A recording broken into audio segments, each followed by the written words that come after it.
G'day ladies and gentlemen, and welcome back to Aussie StarCraft, where tonight we'll be taking a little bit of a look at Hearthstone. Now, for those of you who aren't familiar, Hearthstone is of course Blizzard's collectible card game.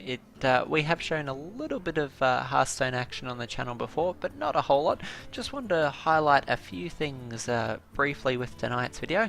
For those of you who aren't aware, Hearthstone's added a cool new solo adventures feature with their first expansion pack, if you will. So the new Curse of Naxramus expansion's available now, the first part of which is free to play, so feel free to go into Hearthstone and check it out anytime. The game itself free to play, the expansion free to play. Doesn't get much better than that. There are optional add-ons that will be available over time that do cost to play, but this first portion of the adventure is, as we mentioned before, completely free.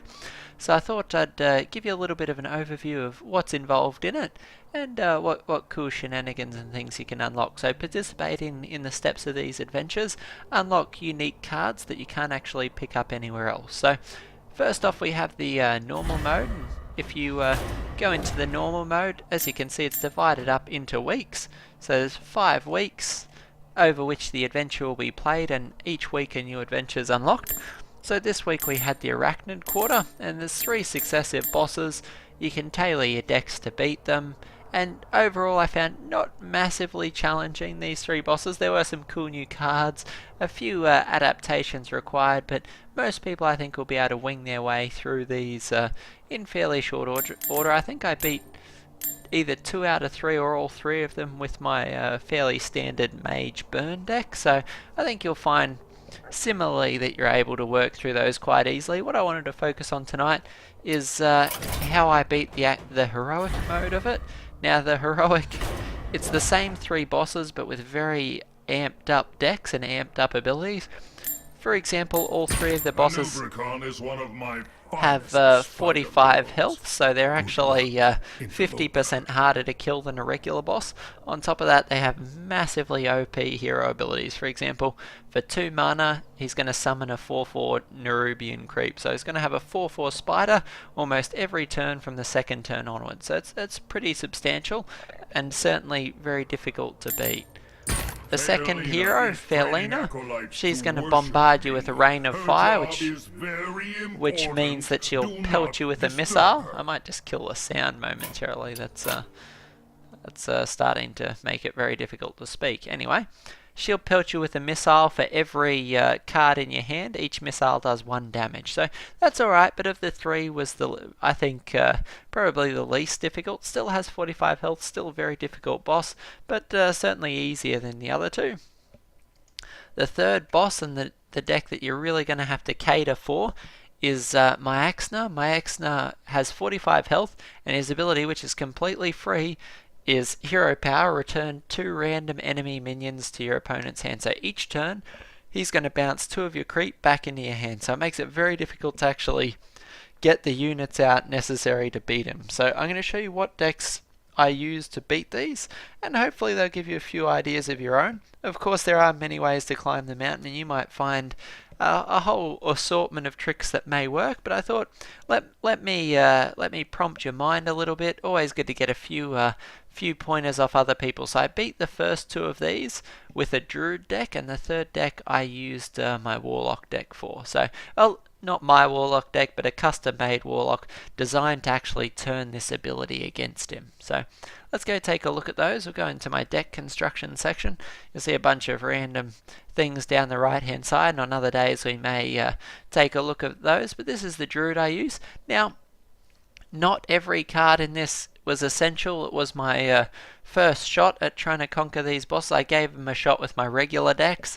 I gotta tell you, they destroyed my regular decks, and I worked out very quickly that I'd need something that was more tailored towards each of the missions. So this is what I came up with for my druid deck. It worked very well in both games 1 and 2, and within about 2 or 3 shots at each hero, I'd managed to break through. So it certainly is the useful basis of a deck. You may find some things that work a little bit better. Feel free to improvise. So I had the usual things to try and get a jump start on the computer. If he's summoning a 4/4 Nerubian every turn, you really want to be able to progress to the late stage of the game very quickly. Try and get an edge on him, start to get out those more expensive creep.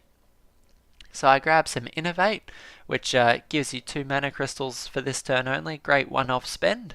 I grabbed Naturalize, great for destroying a minion. Your opponent gets cards, but as you'll notice, most of the Naxramus creeps all have Death Rattle, which generally gives some sort of benefit to the opponent. So if you kill their creeps, you often get wildly great effects, particularly in Game 1 these were very useful.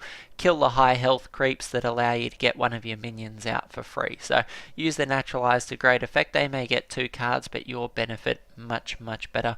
Wild Growth gives you an extra mana crystal, so helps you accelerate things.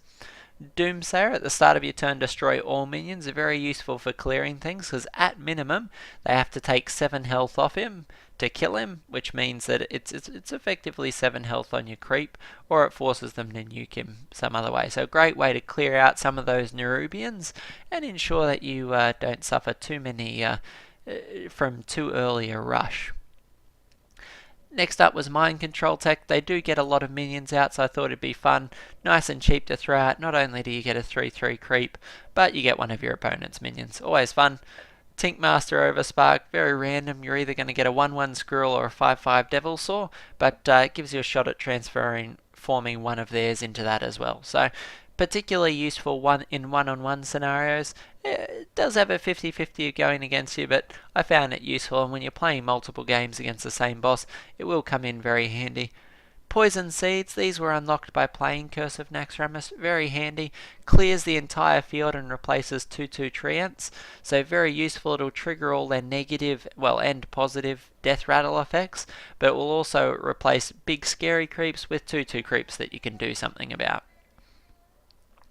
Soul of the Forest gives your minions Death Rattle, summon a 2/2 Treant, so makes your Treants that little bit more durable. Not essential, but I found it handy in our games.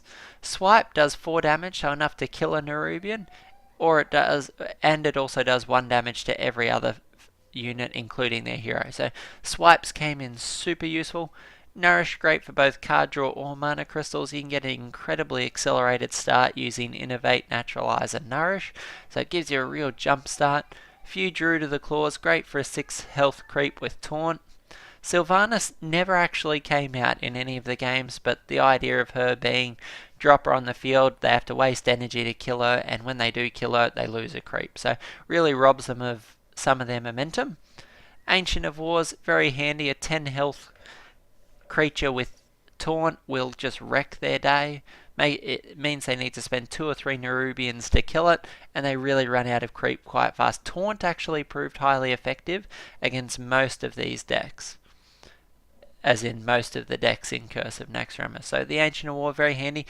Baron Geddon's great. You get him out, he will clear the field very quickly, particularly used in conjunction, like if you've had an earlier turn Poison Seeds, Baron Geddon will then clear the field at the end of the next round. Ironbark Protector, for the same reason that Ancients of War are good. Ironbark Protector, also awesome. 8/8, and they have Taunt, so they do a lot of damage to the opponent and fairly durable themselves. Ragnaros, great for clearing creep and taking pot shots at their hero. Of course, only if you can afford him, but as this deck has massive amounts of mana, came in pretty handy. And they have to use a lot to try and kill him. Alex Straza, he was in most of the decks. The reason for that is his Battle Cry effect. Set a hero's remaining health to 15, very handy. They start on 45, meaning that all you have to do is equalize the game, get in, survive, and drop an Alex Straza, and it means they drop right down to 15 health. So within a turn or two of being killed, particularly from these large creep. Now there are a couple of uniques in this deck. There's Cenarius as well. He was just in there because I got him recently and I wanted someone with some health and some punch. There are a few uniques in the deck, but to be honest, the deck could function with many less than this, so you could certainly make it work. I found the Druid deck very useful against both the first and the second decks. Now the third deck, the one where every turn they return 2 of your creep for free, makes it really hard. All my usual decks like Priests and other things that rely on getting combos of units out, they were very weak against it, so I went for something just a little bit special. I pretty much took the opposite of an Naxramus deck. I took something that was loaded with Battle Cry. All the Naxramus cards have Death Rattle that trigger when units die. I decided to bring the entire deck of things that would trigger as they come into play, meaning every time he bounces these bad boys back to my hand, recycles their effect, I can use them again the next turn. So I just put in as many useful Battlecry effects as I could. So Soulfire is just straight damage, helps deal damage to their hero. It helps clear the field, lots of useful things, 0 mana cost, very important, very useful. Corruption, target a minion at the start of your next turn, destroy it. Again, very handy for cleaning the field. Large expensive units you can kill off, you only have to cop their effect once, and this deck can take a fair bit of beating. Mortal Coil, another little kill card, helps you draw a card and cycle the deck really quickly.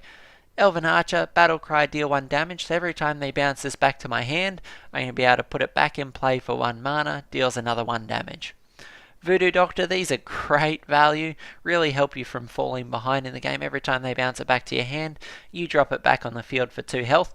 Oh, and the thing I may not have mentioned is their hero triggers that ability first every battle. So the first thing they will do is to bounce any minions, or the first 2 random minions, back to your hand. So you can guarantee if you put less than 3 minions in play, that they are all going to come back to your hand every turn. So you won't actually be losing cards initially, which is great. Iron Beak Owl is a recyclable silenced, fantastic against that deck, particularly because they start with annoying creatures in play already. You can silence them, make them much less harmful to you. Novice Engineer, that's a recyclable drawer card, very obvious why that's in there. Helps filter through the deck quickly, get out the things we do need. Shadow Bolt, it's another deal 4 damage, found it to come in very useful in most of the games. Cold Light Oracle, Battlecry draw cards, helps me get through the deck just a little bit quicker. Earthen Ring Farseers, these were great, restored so much health over the course of the game, so Battlecry restore 3 health, I think that triggered half a dozen times. Ironforge Rifleman, it's a 2/2 creep that can do a damage, so I was just looking for cheap cards because I would put many of these into play every turn. So I'd put 2 or 3 creep every turn all game long, and they would just keep bouncing them back to hand. Mind Control Tech was literally priceless. Put it in play, get a minion, because they almost always had 4 minions, and so each turn I was stealing it. Really bled out their deck quite quickly, because I was getting their creep, and then they would send the creep back to my hand. So I had their creep in my hand, my creep in my hand. I was quickly running out of cards, but at that point, once you're running out of space in your hand, you just start throwing it down on the table, well, throwing the right ones out, of course, and they get forced to mop it up as their hero ability can no longer send everything back at once. Hellfire, great for clearing things up if it's getting a bit overwhelming. Does 3 damage to everything, and as mentioned before, we heal quite a lot with the Voodoo Doctors and Earthen Ring Farseers. Siphon Soul, another great nuke for large creatures, also means that you can restore health to your hero. They do have a few nice creep that can't be targeted by things. Simple matter of silencing with the Iron Beak Owl and then nuking with something like Siphon Soul. Priestess of Elune, similarly another large creature that restores health. And last off, Alexstrasza, if need be, to drop their health right down. So my third game did come right down to the wire. I was literally out of cards. They had 5 cards left, but by that point I'd burnt through all their useful cards in the deck and managed to win the game. So just a few ideas for you guys. I hope that helps you in your challenge to conquer Naxramus. I'll come back from week to week and just post any ideas that have helped me through. So hope you guys enjoyed it. Just a little precursor. I could have played the game, so it does take a little bit of time to burn through. Not all of those decks accomplished it the first time, but they are certainly all capable of finishing the this week's expansion. So if you have any questions, feel free to shoot me a message down in the comments below. Of course, there are ways that these could be optimized, but they were what I managed to throw together today and conquer the challenge. So I hope that helps you guys. If it's your first time on the channel, hope you enjoyed it. Plenty more Hearthstone, Heroes of the Storm, and other StarCraft 2 goodness coming up over the coming weeks. So by all means, please subscribe. I'd love to see you here in the future. This is Aussie StarCraft, and I'll catch you all in the next cast.